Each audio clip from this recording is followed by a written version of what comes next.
2025-2026 school year is How Do Microplastics Affect the Growth of Marigold Flowers by Matteo Filiomeni and Zach Scher.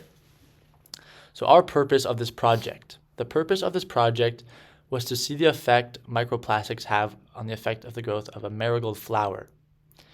This allowed us to formulate our research question. Our research question for this project is, how do 3 different types of microplastics such as HIPS, GPPS, and polyethylene have on the effect of marigold plants?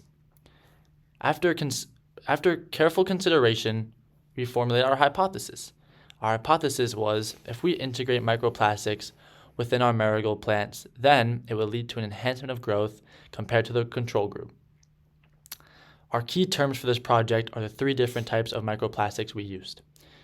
First, GPPS, general purpose polystyrene. These are small particles, typically less than 5 millimeters in diameter, derived from the breakdown of GPPS and a brittle polymer. Second, polyethylene, the world's most common and lightweight plastic, which is a durable thermoplastic produced by polymerizing ethylene. Lastly, HIPS, plastic particles smaller than 5 millimeters in diameter, comprising primary and secondary forms. They contain food, water, and air. All right, so we had 3 supporting researches, 3 different articles that helped us gain ideas for our research. So our first article was Microplastics Reduce Plant Photosynthesis. What we learned from this was that microplastics can interfere with the process of photosynthesis in plants.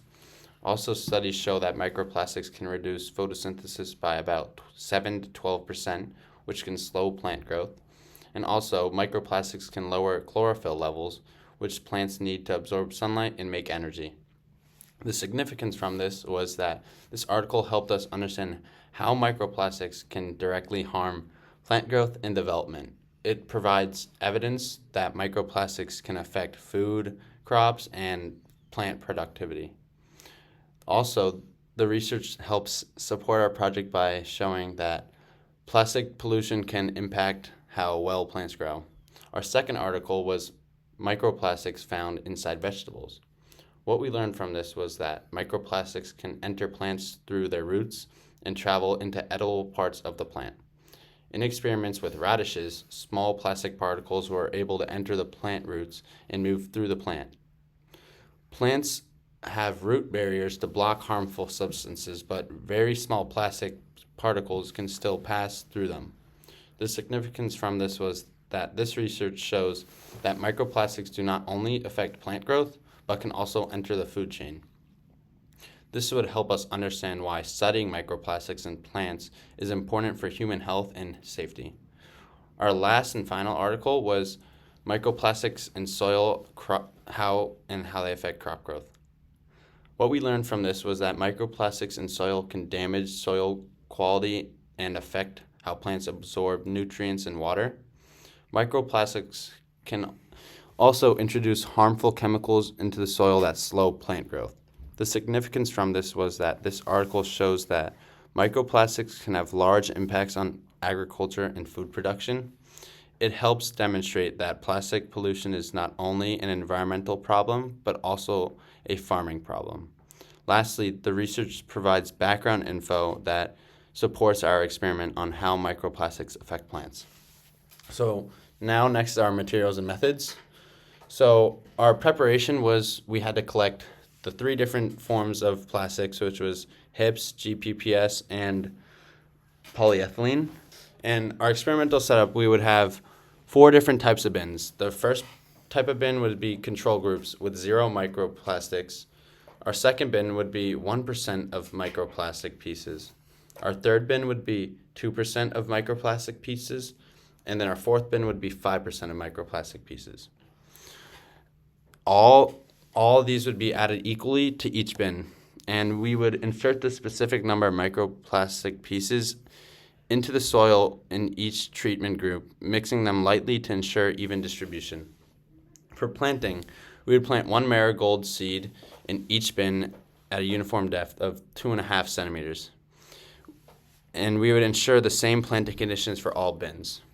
For watering, we would water each plant equally every single day and would monitor the environmental conditions, keeping them as consistent as possible. Nutrient measure. After a set of growth periods, we would measure the nutrient uptake or nutrient concept in plants. This can include analyzing the plant tissue for nitrogen, phosphorus, and potassium content. The growth monitoring. Every day we would monitor the growth by measuring how tall each plant grew. And lastly, the data collection and analysis. We would collect data on nutrient content, plant growth, and any other observed effects.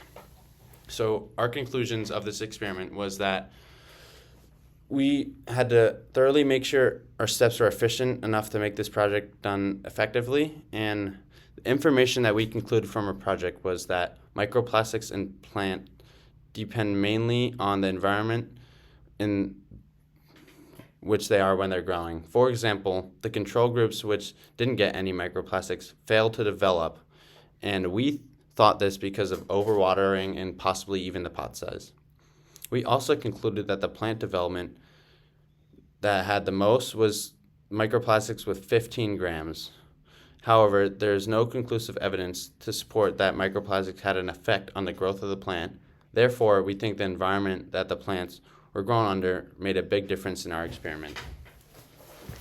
As we move on to the limitations played a huge role in our project. Our first main limitation was the amount of time we had. So we had about 4.5 months to conduct this experiment, and after further research, we realized that these microplastics need to be embedded in these plants and the soil for a very long time to have a major effect on the way the plants grow and how they develop. Another limitation is we need to have a conclusive amount of plants, and we need to have a conclusive amount of microplastics, maybe more microplastics than we had now, to have a big difference on the effect of plant growth. We also realized that the plants didn't fully develop, and this was conducted poorly by us, possibly, because the environment in which they were growing in was constant. However, there could have been just little mistakes. Future research. Our future research and next steps of this project is to get in contact with the lab or possibly even farmers, or pitch the idea to them about placing microplastics in the plants and seeing the effects that they have on plant growth. This is important because a lab or farmers have more time to test it out and they have more resources available. We would gather the information they conclude from the experiment, and we would be in contact with them throughout the course of the growth stage, altering any factors that play a role in the experiment. Another aspect that we can change for a future reference is the environment in which the plants are grown in, and how can we be more efficient and conclude that the environment played a role in the growth of these plants. We need to be more precise on the next experiment so every factor remains constant, so we have a fluid results for the next time we conduct this experiment. Thank you so much.